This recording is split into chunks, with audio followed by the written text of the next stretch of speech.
Well, as directors, we all know the difference between an assessment and an audition. An audition is really an assessment, but it has some special implications, does it not? It might be to get a student into an ensemble.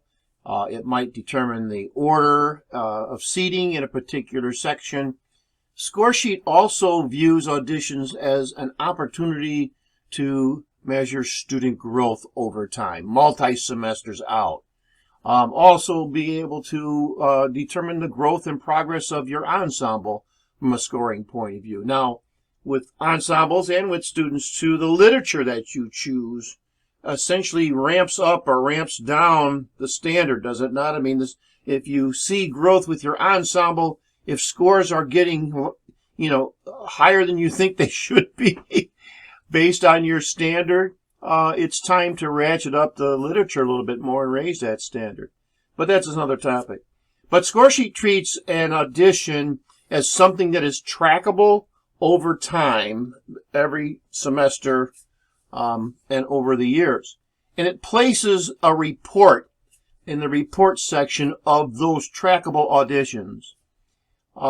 Assessments are viewed as a means of driving a grade process for a term.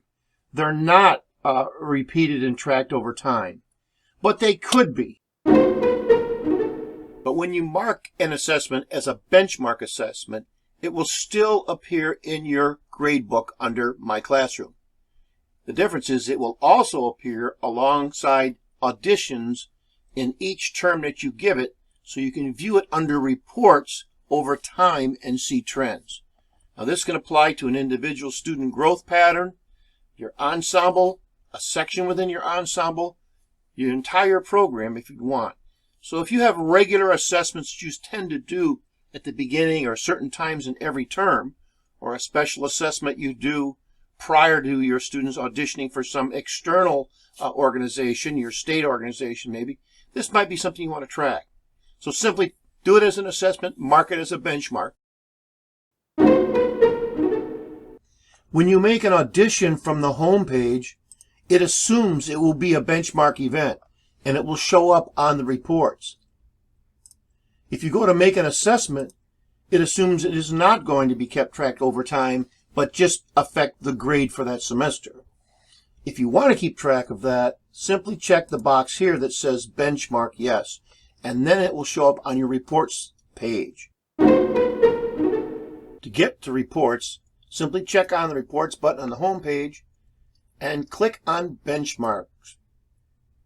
Here you'll see that an all-county wind ensemble pre-audition score has been entered for the first time in 2021 fall. That's an example of a benchmark. Auditions, on the other hand, are all scored, and the first one that comes up happens to be the audition scores for all voices in your program over a period of time. You'll find out that the reports page is a very powerful tool, and it's covered later on in this how-to section.